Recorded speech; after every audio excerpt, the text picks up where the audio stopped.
नमस्कार दोस्तों।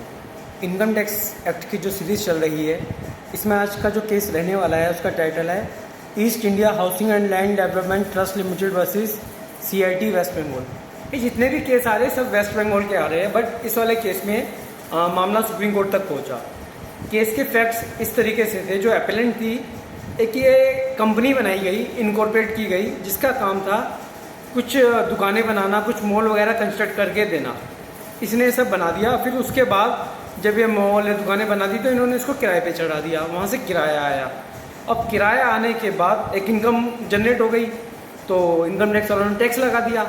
अब इशू ये अराइज हुआ कि जो किराया आया, जो टेनेंट से जो टेनेंसी क्रिएट करके जो रेंट क्रिएट किया गया, ये जो इनकम ड्राइव हुई, ये इनकम फ्रॉम हाउस प्रॉपर्टी है या इनकम फ्रॉम बिजनेस है। अब देखा जाए तो इसमें हमारे दो अलग अलग सेक्शंस इन्वॉल्व थे, सेक्शन नंबर 22 और सेक्शन नंबर 28। ध्यान रखिएगा, मैं आपको जो केस पढ़ा रहा हूँ, सेक्शन नंबर जो बता रहा हूँ आज के इनकम टैक्स एक्ट के अकॉर्डिंग बता रहा हूँ, 1961 के सेक्शन 22 और सेक्शन 28। बट ये केस पुराना है, इंडिपेंडेंस से पहले का है, तो उस समय 1922 का इनकम टैक्स एक्ट था और उसके सेक्शन नंबर 9 और 10 थे रेस्पेक्टिवली।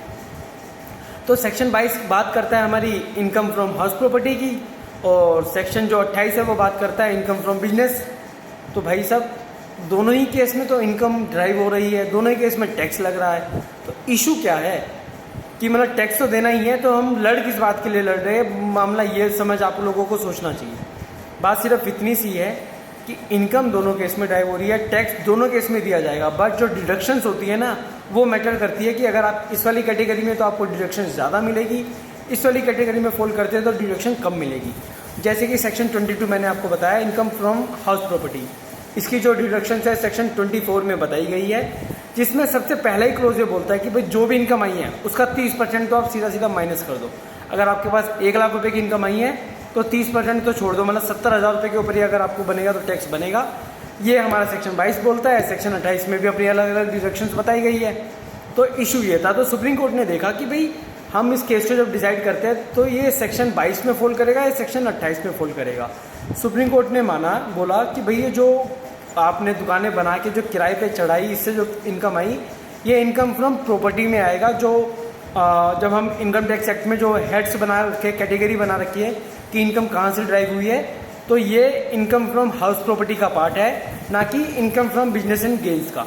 तो इस केस में जो ये एपेलेंट था, इसकी जो अपील थी, इसको डिसमिस कर दिया गया, क्योंकि इसका ये कहना था कि सर ये income from business and gain का पार्ट है, ना कि income from house and property का।